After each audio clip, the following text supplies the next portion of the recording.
I'm Yasmine Gardiner. I am the founder and CEO of ClearSaid.ai and DataScrubber.ai. I'm originally from Tampa, Florida, but my family, we're from the beautiful islands of the Turks and Caicos Islands and the Bahamas. I have worked at large firms such as Accenture, CFPB, NTT Data, and US SOCOM as a senior data scientist, lead data engineer, and business intelligence analyst. If you would like to get in touch with me, please visit our website at www.clearsaid.ai or www.datascrubber.ai. And if you want to follow me on social media, please follow me on LinkedIn at Yasmine Gardiner. And if you want to stay up to date with my fashion styling as well as my charisma and humor, please follow me on Instagram at @ygardiner_. Thank you, everyone. Hi, my name is Miranda Johnson. I am originally from Charleston, South Carolina, and currently reside in St. Petersburg, Florida. My slogan, my motto, is authenticity is the new blue check. I have been an entrepreneur for over 25 years. That's all I know is entrepreneurship. And what I'm working towards now is Mirage Collective. Mirage Collective is a collaborative business network that teaches entrepreneurs and those who just have an idea, maybe even before they've started, that if they collaborate together, if they touch each other and move together, they scale. And how you find us is by going to www.mirageco.org. Welcome and thank you for tuning in for the first annual CMC Media and Advocacy Women Panel. I'm your host, Miranda Johnson, here with Yasmine Gardiner. Yasmine, got a question for you. What's going on? What made you join this panel if a woman was president? So what made me join this panel, if a woman was president, was because I want us to have a deeper dive if we were a president. I feel like a lot of women have that presidential mindset, being organized, being authentic, being disciplined, and also really upholding integrity. So imagine we had a conversation if that time was to come of being a president who was a woman. So I hear you seeing all these different characteristics of a woman being president. And of course, myself, I'm a mother, I'm a wife, I have other responsibilities. So a lot of times people say, well, how could you be a woman president with all these other things that are pulling on you? You as a young woman, single, amazing, beautiful out here, do you think that those areas can hinder a woman from becoming president? I don't think so. If anything, it just shows that we can be capable of handling all those different tasks, responsibilities, and do it very well and gracefully as well, too. I mean, like you said, you're a mom, you're a wife. I'm not, but I do have friends who are moms and wives, and just seeing the way they handle everything and even being a full-time work professional or business owner, it's just very amazing to see how we can come together, organize our life, balance it, and still be able to show up professionally and beautifully as well, too. I love how you talk about it's layers. If we work together, so it's amazing. We show up together. Yes. So to see it doesn't matter what's going on in the background, we always show up. So I'm excited about having you as a part of this. I definitely believe that time is coming, that day is coming. And no matter who it is, yes, whether it's you or me, it's going to be an amazing time. So, of course, there's stigmas that are out there. I think early in the show, let's go ahead and just address them. Okay. So is the pressure for women leaders to prove themselves, I know, take a breath, greater for women or for men? Oh, it's definitely greater for women. Okay. And I say that because I believe it comes from that stigma or that ideology where it's like women are emotional. So we just make these hasty decisions based on emotions, which I really think it just comes from us being very logical. Like I said, we balance so much. We have to uphold society standards of what a woman's supposed to be or even what beauty's supposed to be. And so I feel as though it adds a lot of pressure to us to show, hey, we are good enough. I can do this. And I feel as though that makes it really, really tough on us to want to do more and show more because we have to force ourselves to show that we can do it when we know generally we can do it.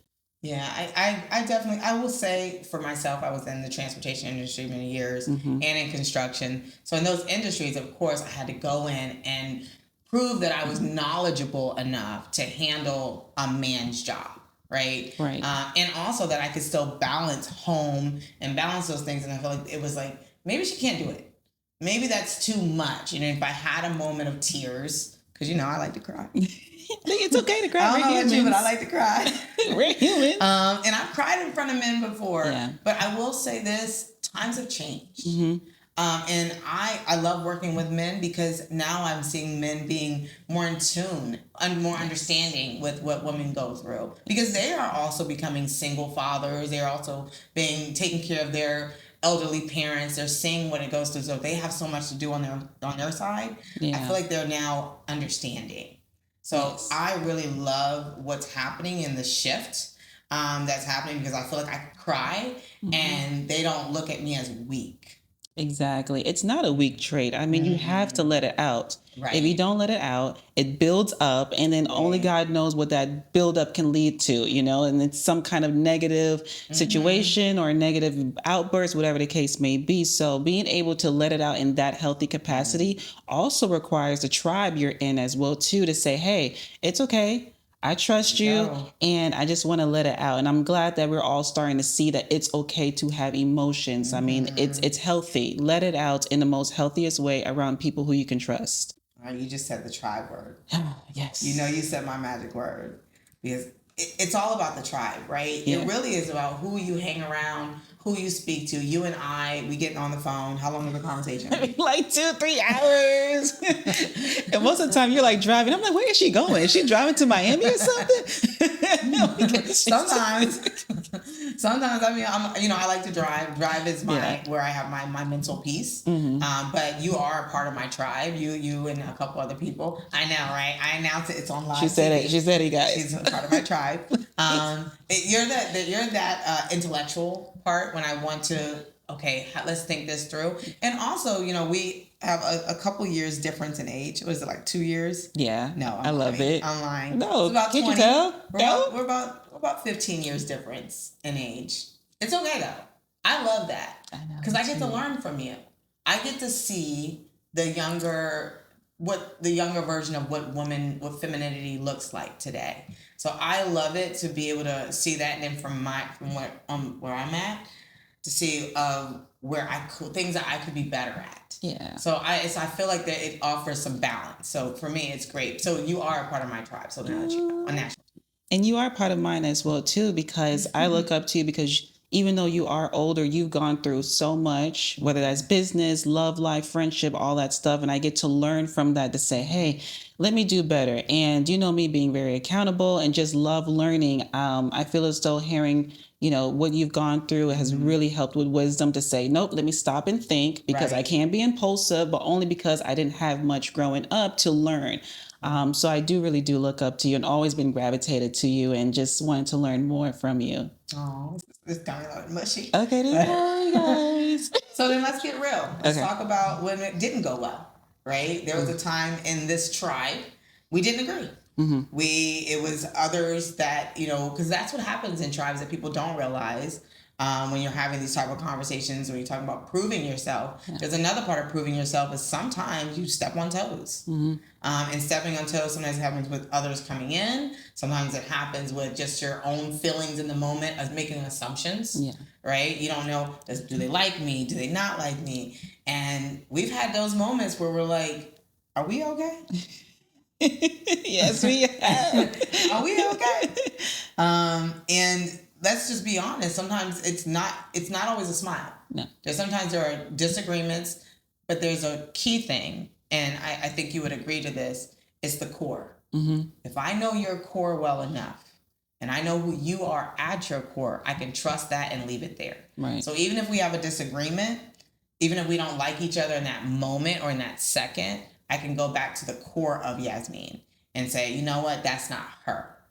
And then I can ride with that, unless you prove me otherwise. Right, correct. And I feel as though that also comes with us being able to know we're both honest people and say, hey, we're honest enough to have these hard conversations. Yes. And I think that's what's missing and in some friendships and relationships nowadays is that you have to have that hard conversation. You have to say, hey, this bothers me, or hey, I don't like what you did here. That goes against what I believe in. So let's have a conversation and let's get to the root cause of it. Right. So now you know that these are my boundaries, and I know not to cross those boundaries. So it's really so you have to be honest, which goes back to the emotions. Be honest with your emotions. And if you know that person to the core, you should know, hey, I can go to that person. I just have to soak it up. Let me communicate, to them and say, hey, this bothers me, but then also let me practice articulating my words so that it does make sense. Right. But either way, you got to have those hard and honest conversations to keep growing. Yeah. How do you know somebody? Right. And that leads to my next question is, we hear about the boys club. Oof. Everyone talks about the good old boys club, whether it be through fraternities or different jobs. We always hear about it, whether they played sports together. What does the women's club look like? What does it look like for women to have, what do our groups look like? What would you say they look like? Hello, I'm Norman Harris, owner and CEO of Comfort Measures Consulting. We are a healthcare resource platform that specializes in business development for independently, privately owned healthcare organizations. Let's partner together to support your business growth through strategic digital marketing and community engagement. You can DM us, call us, text me. I'm here for you. We're ready to serve you. Thank you.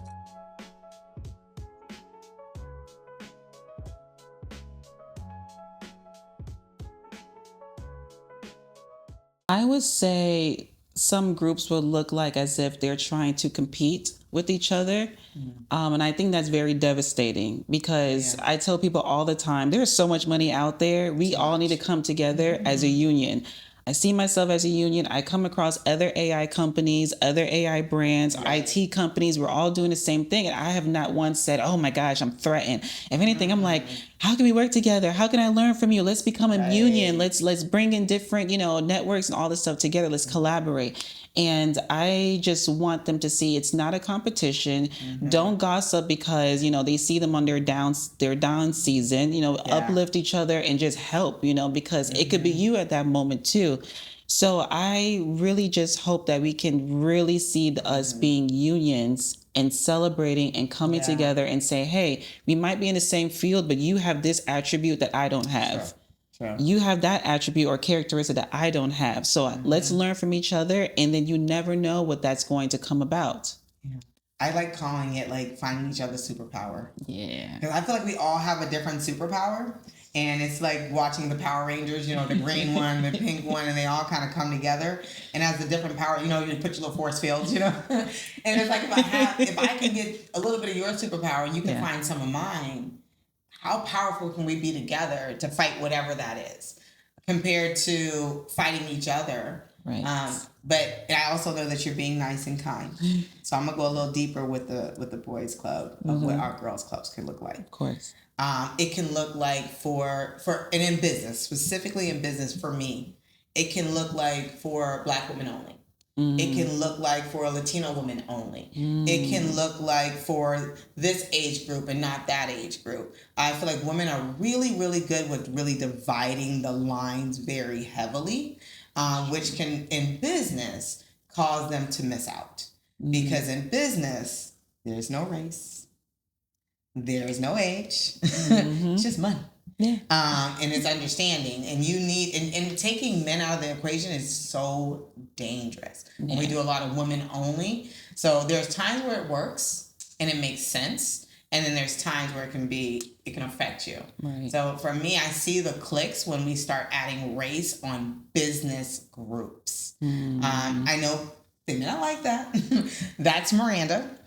That's where I believe in collaboration. I push the boundaries of collaboration. Yeah. So I work with all races. I work with all genders. I love working with younger, older. Believe it or not, I actually have people in seniors in business because there's so much wealth and knowledge that you get from people. Even if they didn't do social media, there's so much things that they can tell you the grassroots way of doing in business. And if you alienate them, you are alienating a big part of the conversation that understood business before you. True. So for me, I see the clicks that begin to happen. And within the click is another click of how much money you have. What kind of car are you driving? Where do you shop at? Do you wear a wig? Do you have locks? It becomes a beauty competition of a click. I know you see it. Oof. I know you've been in it. Yes. Go ahead. Yes. I see the face. Yes. For myself, just being super humble, and I don't know if it's just just the way I was raised, because in the islands, we don't care as long as you have a roof over your head, you're living, you're breathing, you're smiling today, we're happy, we're fine. And so coming into, more an environment where they're just so focused on the kind of car you drive, or what does your place look like, how much money, oh, we're going to this high-end restaurant. For me, I'm just like, listen, I'm driving my old Honda, and I'm so happy with that because it gets me to where I need to go. And, at least I'm showing up to say, hey, I'm committed to what I'm doing to help the community, to help others, business growing and whatnot. But you should focus that I showed up. You should focus on how I treat you as a friend. Because at the end of the day, there are some people who can't afford their cars. Yeah. And so you're doing all of that, but you can't afford the car. And I think that's just not fair to judge someone who is driving something that's older because I don't fit in this ideology or this image that we're supposed to have. And I think that image is really stopping a lot of people from being great and even be more authentic. And and even just being humble and just being who I am allows people who does have that wall, put it down a little bit to say, you know what, maybe I shouldn't care. Maybe it doesn't matter. And I love seeing that side of people because I'm like, yes, you shouldn't matter. Like, this is awesome, right? It feels free, don't you? So I do see that, and I just don't pay attention to it, or I just say, hey, this is not my tribe, and that's okay. I wish y'all the bless. Yeah. So I I'm so glad you said all those things because I remember going into real estate and I went and I bought a minivan. And two reasons. I have 5 kids. The other reason why I got a minivan was because I wanted to be able to take my clients around. Yeah. So this is pre-COVID where clients were riding the car with you. And I remember reading this post. I have to tell y'all, the post on Facebook said, I don't care how bad life gets, you'll never catch me driving a minivan. And I was like, oh.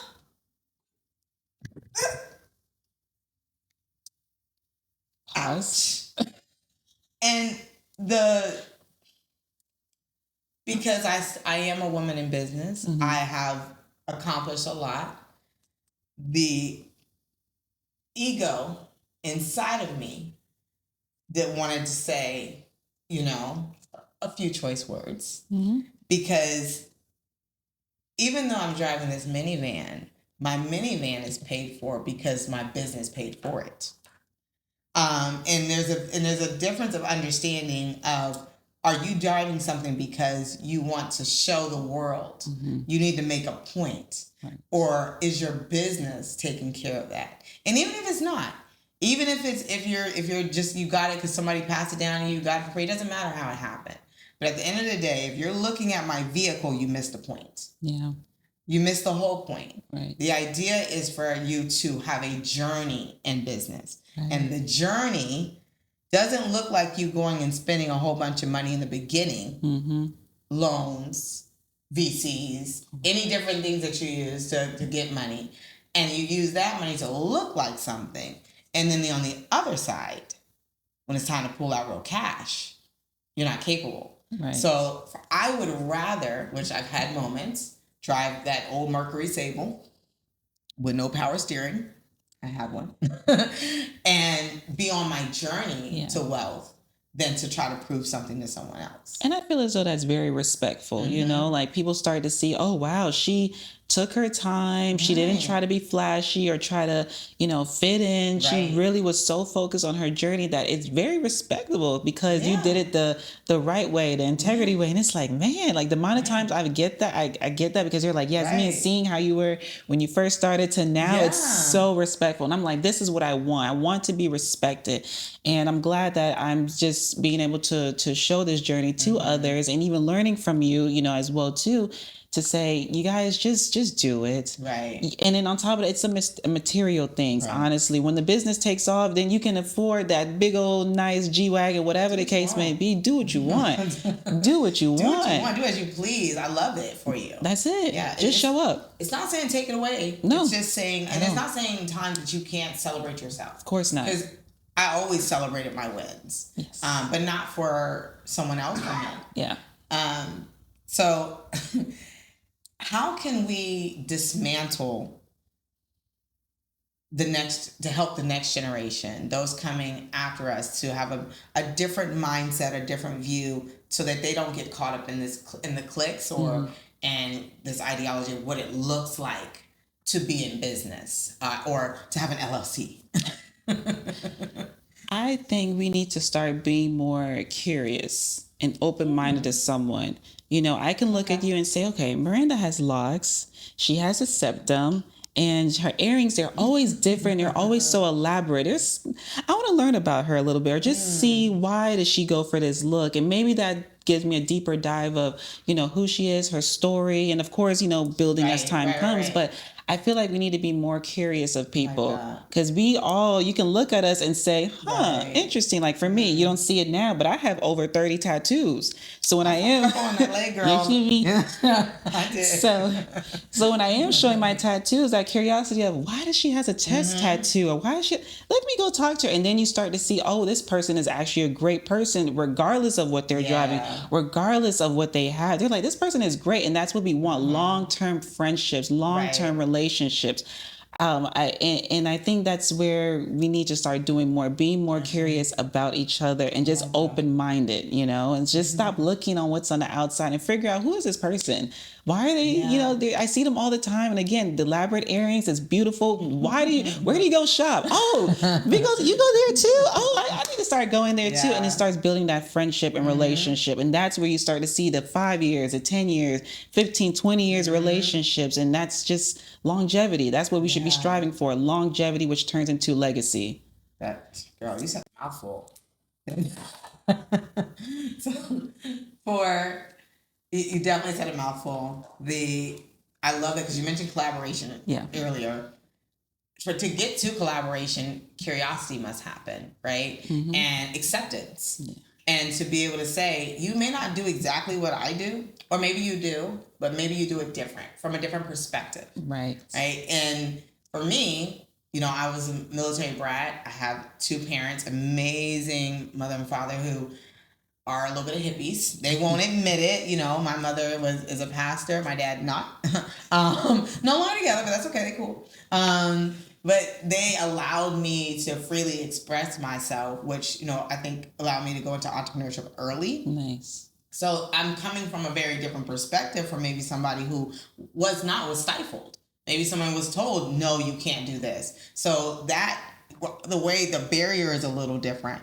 I also was a young mom, so there's certain things that I may come with somebody who may say, I don't have any children. But it doesn't mean I can't learn from you and that you can't learn from me. We're just coming from different areas. And I traveled a different road that I can say, hey, this is what I tried. Right. Maybe you want to try that.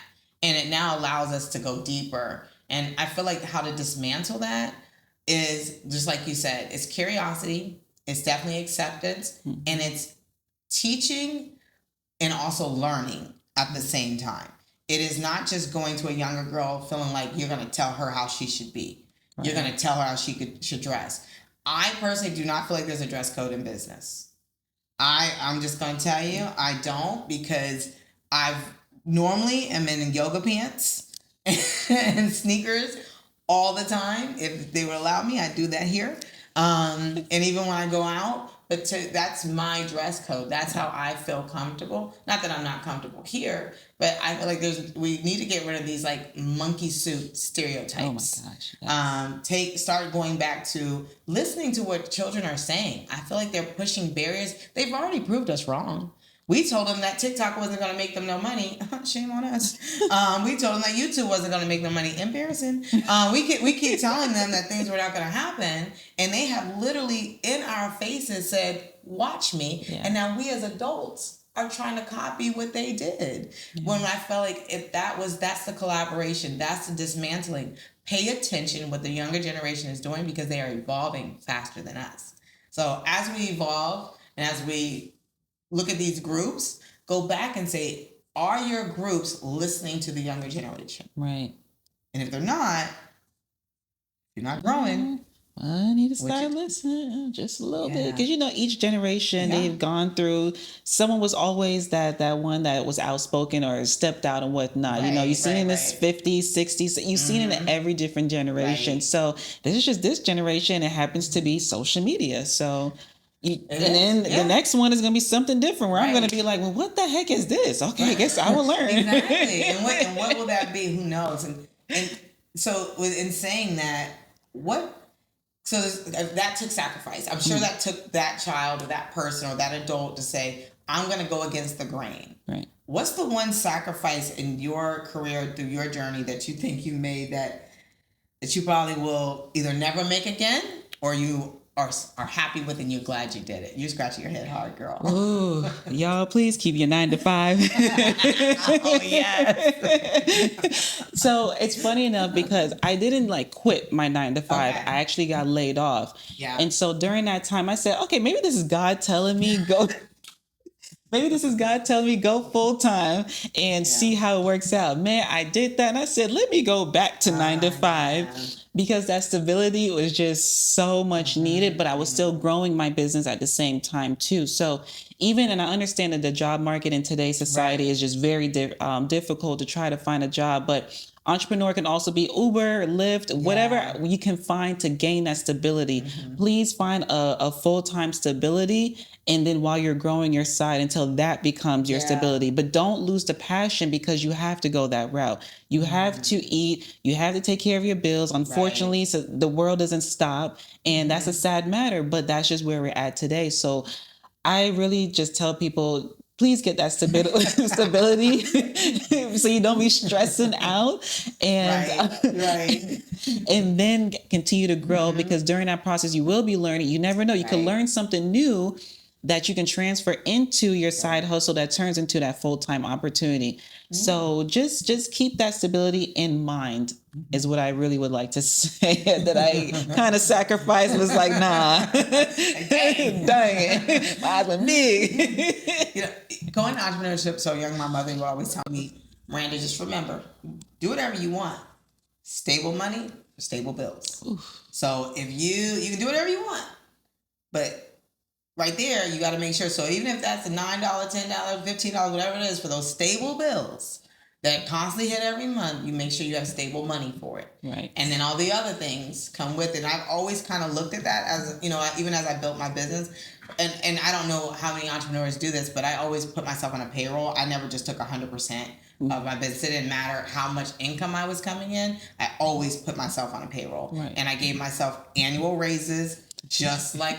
You know, I didn't grow up in corporate, but I paid attention to corporate. Right. You know, I didn't have that, you know, people around me. No one in my family was an entrepreneur either. So I didn't have anybody really to look at. The only thing I really could look at was corporate because when I was growing up, the entrepreneurs were the nail techs, the tax lady, the guy on the street, the dope boy.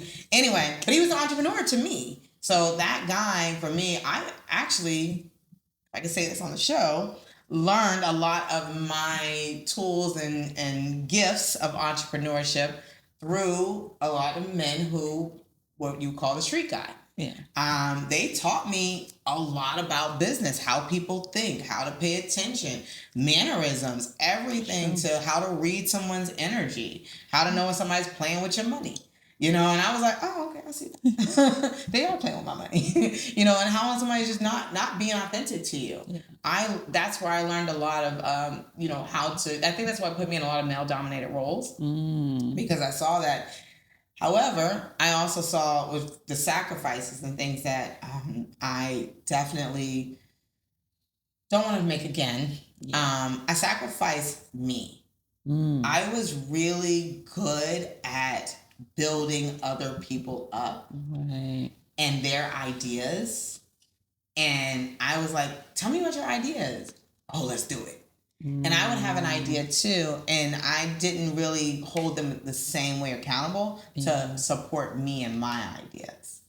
So that was a big sacrifice that I made for many years where I would build the hell out of somebody's business. Okay. And then when it came to my own, I just was like, okay, you know, I'm making money, I'm doing good. You know, that's okay if you don't support me, you're busy. You know, no, that's not fair, right? Yeah. And now I'm pushing back. Oh, you're gonna get behind me. Thank you for tuning into CMC Media and Advocacy. Subscribe now on YouTube, Comfort Measures Media, or any of your favorite podcast platforms. So, what's the sacrifice that you didn't mind? Oh, the sacrifice I did not mind was, oh man, I would have to say just saying, hey, it is what it is. Let me just show up and let's just see what happens. And what I mean by that is that I sacrifice, okay, instead of, maybe going to a lounge or something like that with friends and kicking it, or events. I said, you know what? I want to go to a networking event, or I want to be over here, or let me just stay home and finish working and just grind, because I know it's going to go somewhere and it's going to pay off. Yeah. And if you're my friends, at this point, I joke around and say, hey, we'd be great pen pals, but just keep texting and we continue to talk on the phone. Not so pen pals. It's okay. I catch you 3 to 6 months. Yeah, get like a little space, but FaceTime and whatnot. But right now I'm building, and I have to get started now, because in the past I was hesitant. Not saying I was fearful, but it was just more of like, I know I can do this, but why do I feel as though it's me? Like no one else is doing this. Yeah. I have to be the executor. Okay, well, let me focus, figure this out, and then just start growing. Once I get comfortable, then it's like, you guys, let's continue to hang out with them, but I'm not going to let go of my friendship. It's just more of like, hey, I just can't show up right here because I want to build here. But in the meantime, let's call, let's text, let's FaceTime, let's still, keep that bond. It's just that I have to spend money over here so I can continue to grow. And over here is very expensive, y'all. Like, it's kind of expensive. So I would just say it's just really the sacrifice of just saying, I have to cut back, and I'm okay with cutting back because I know where I'm going to go. I love that. And a good friend is fine with it. Yeah. Matter of fact, she's telling you to stay behind home and focus. A good friend is. So let's talk about something I feel like, especially as Black women, women in general, but women in general for sure, but even more as Black women, because there's a lot of things that run through our genetics, DNA, and I want to be careful with that because some things recipes also run in our family. But let's talk about our health. Yeah. So what do you do spiritually, mentally, physically to keep yourself in line so that you look amazing, number one, and that you can continue this growth? Well, first of all, it's like looking in the mirror. As far as like looking good, I was trying to like, never mind. So, of course, I am a believer, and I do pray, ask God to keep my health and just, my mental health as well, too. But I'm a walker. Okay. Even though I ran track for 12 years and was a sprinter, those were my glory days. I am an avid walker. So I will honestly go for 3 hours. I will walk one way for an hour and a half and then walk back. And during that time is when I just breathe, I think. And a lot of times I go walking at night so I can look at the moon and feel the breeze. But that just allows me to really focus on my health, focus on my mental health as well, too. And I just try to be mindful of what I eat as well, too. Like, more fruits and just nuts as well, too. Granola bars. Like, I just try to just really focus on that because it's just important. It's important. And even in my family history, we have a history of ovarian cancer. So that's something that I also have to stay on top of as well, too. And if I can just start now while I'm young and, feeling fresh, I just feel as though that's just what's been working for me. And I highly recommend others to just be mindful, no matter the age, just be mindful and do something that gets your mind off of things and, focus on your health as well, too. Find something that you like. I agree with that. I really like that. Same. I have a family who deals with diabetes and blood pressure. Mine is I can't be petty. I can't match energy. I cannot do things that don't.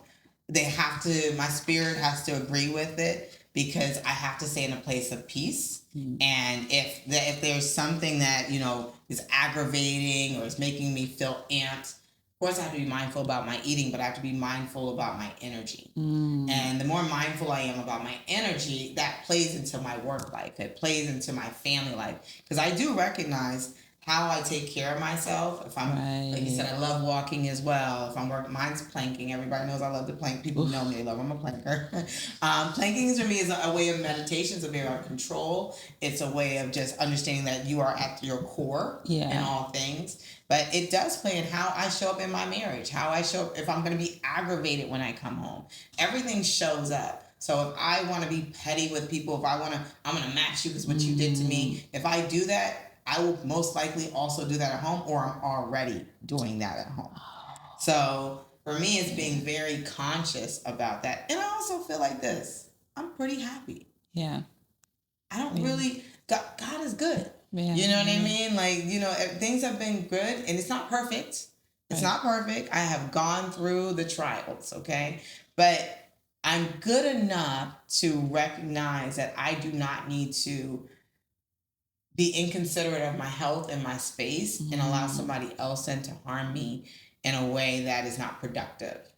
You know? Yeah. So, yeah, for me, it's really, that's how I think all that ties into what you're saying and it's together is that being health conscious, what you eat, what you're around, playing what you eat, you know, who you're around will play into all things. I truly adore, respect, and I love that because I feel as though that's something that a lot of people overlook. Yeah. You know, if you are petty and doing all of that stuff, it builds bitterness.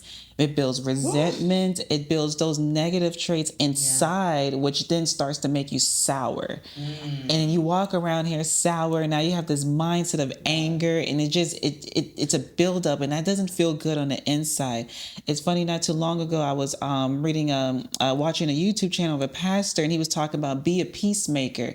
Even if someone is just yawning, and somebody you don't agree with, just nod and say, okay, that's cool, and just go about your day. Because once you disturb your peace, I mean, your peace of mind makes you to lose yourself, and lose your mind, your sanity. And even there are people who worked hard to get to that point, just for something to happen, they lose it. You know, everything. So being that peacemaker really does require you to say, I'm not going to engage. I know who and what I want around me because I have experienced different energies, different circles, and all this other stuff to know that I prefer this, you know, and I can, you know, be an arm's length, but still show love, kindness, friendliness, of course.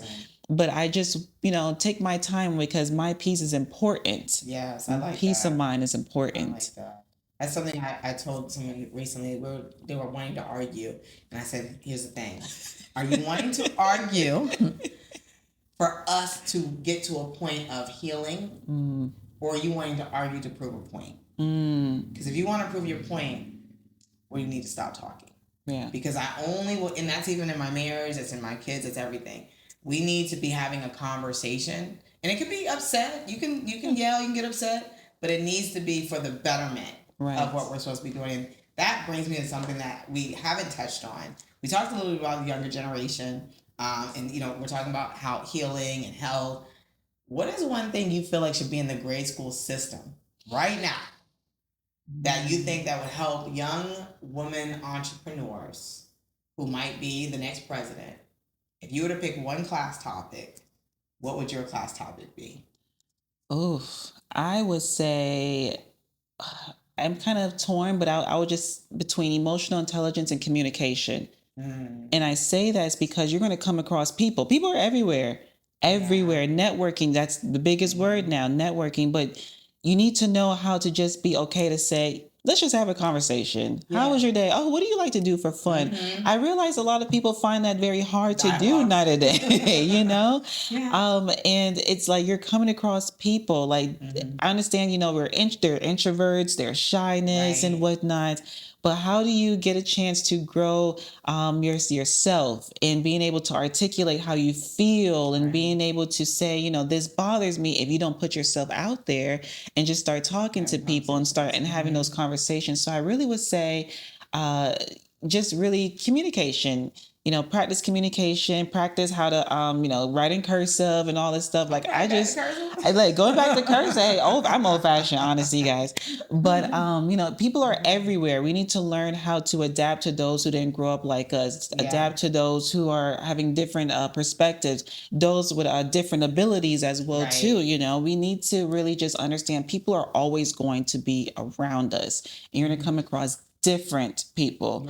Being able to just understand and just communicate, I think that's what we're missing because we're so tied to our social media and just making us that our only silo, you know?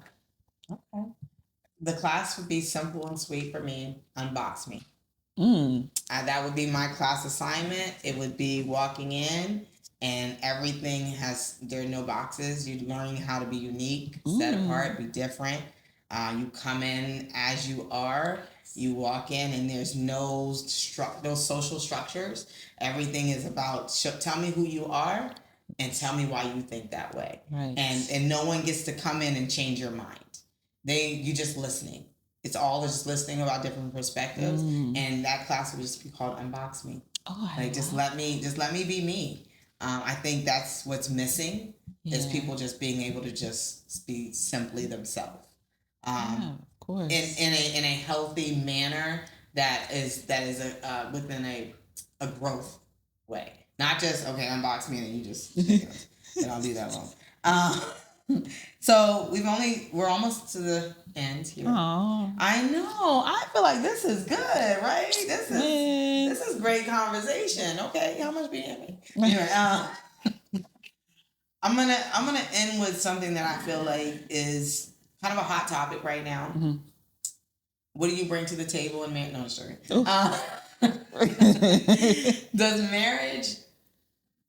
Is marriage needed?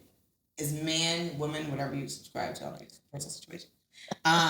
Does that complete you? Is that a completion part of your legacy? For me, I believe it is. Mm-hmm. Only because I can't be a leader my entire life. Like, I can't do everything. You want to tell them why? No. Listen, I try, and I just feel as though that's just something that should be a part of my legacy. And that's where, even though I'm a single woman, that's where I've been trying to think to myself, well, what do I want in a guy when I'm dating? And I looked at now, and this is something I want you to answer for me too, to see if I'm heading in the right direction. Okay. But I truly believe in alignment and purpose. Okay. I know I'm walking in my purpose, right? And I'm just trying to think, okay, does the guy have where my weakness is at? And that could be like his profession is somewhere where I'm like, oh, I'm still working on it or something like that. But because we're still in the same kind of alignment of purpose, it falls into place. So, that's what I've just been trying to look, because I feel as though that's just how it should be, based on alignment, purpose, and of course all the attributes, like they're attractive and they're funny, charismatic and chemistry and all that stuff. But imagine having someone who can also build with you to build this legacy and longevity. So that's a loaded one. I'm gonna try my best to answer that quickly. Okay. So I remember someone telling me a while back that when you have a child, whatever type of child you have, if you believe in astrology or not, so whatever sign they are, that's usually something that you needed in your life. So if you're a Libra and you give birth to a Scorpio, there's some organizational skills that you needed in your life. And I feel like that's kind of the same thing when it comes to partnership and marriage or any type of partnership, that it's usually something you don't even recognize that you need. Me and my husband are not the same.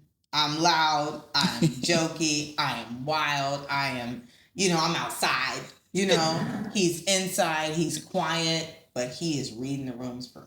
Yeah. He's paying attention to what I'm not paying attention to.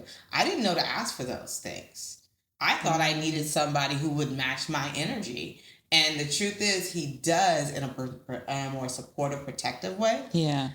So that question, I think, it's a really hard one to answer. I don't think it looks like what you might think it looks like. And I think it's like just having somebody who is your supportive partner. Right. But also doesn't need you by their hip all the time, and it still feels safe with you. Right. That's what I know I needed. Like, I could still go out with my girls and you don't feel a certain type of way. Because you are out. You have to go and you have to do things. So I feel like you need somebody who is capable of being with Yasmine. Yeah. That's it. Yeah. You know what I mean? Not with the world, just Yasmine, and Miranda needs somebody for her. So, and I agree. For me, I can't say that my legacy is to be in a marriage. I can say that I enjoy my current marriage. But whatever that is, whatever my journey looks like, I'm okay with that too. At the end of the day, just like you, I'm purpose driven. Yeah. So whatever God's purpose is for my life, that's more my focal point. I love having what I call my husband, my knight with me as I do those things, because he is my protector. He will cut you if you try to touch me. Outside of that, I feel like whatever that looks like for you, good, as long as it's sweet. Yeah. You know, Yeah. as long as it's sweet, it's good. Yeah. This was good. I feel like this is a different topic. This is a whole nother show. But we'll get into this a whole nother show. Definitely in closing. So what's next? What's next for you, your legacy? What else is going on for you? How do you see us moving forward and accomplishing the next woman president? Who I see us moving forward by just being authentic and also just being fearless, we should just say, do it. And your legacy is really just, your next, literally like your kids, the grandkids, and in the future. Right. And if you don't want kids, your nieces, your nephew, is just that legacy. And it's funny enough because a long time ago, something was pointed out to me that I was reading in the Bible and just also listened to a pastor, but it was saying like your last name is your legacy too, so also pay attention of your name and how you can utilize that for longevity. Because a lot of these big brands are last names. If you look at Rihanna, Fenty, you look at Mirajo, exactly. If you look at Hennessy, Carnegie, you look at all of these big names, and they are that last name. So, so figure out, what in your name can you just say, this is going to be long term, and this is what's going to allow people to remember me. And it doesn't even have to be business or, it has to be this grand material things of money. It could even be just you being respectable in the community. You saying, hey, that person right there, they're an honest person. That person right there, the kids love them, So for me, my legacy is really just making sure that people remember me as someone who is honest, and then also someone who said, hey, she did not give up regardless, because I feel as though I have made public mistakes, but also showed, hey, man, she bounced back from that. So I just want to show like, it's okay. You're going to make mistakes. You might, be embarrassed, but it's okay. It's move on to the next day and just say, hey, I'm going to do better. And then people will see that. People are always watching, but they will respect that you said, I got up. And that's just where I want to be remembered as my legacy, and just keep, my dad's name in honor, and just keep going from there. You know what? In the spirit of every Black person in the world, I will not one-up you in that conversation. That was good enough. Because, we like to one-up each other, but that was good. I'm going to leave it right there. Mic drop. It's done. Keep it in the last name. Let's keep building. Yes. It was so great to be with you, Yasmine. Again, I appreciate you. I'm the host, Miranda Johnson. This is with CMC Media. Advocacy Women Panel. If a woman was president, we're here. Potentially the next woman president. Please. Hi, friends. My name is Jennifer Eddings, your host of the Call Light Collective. Be sure to tune in to Comfort Measures Media on YouTube, as well as check out any of your other favorite podcast platforms for the Call Light Collective, as well as Comfort Measures Media.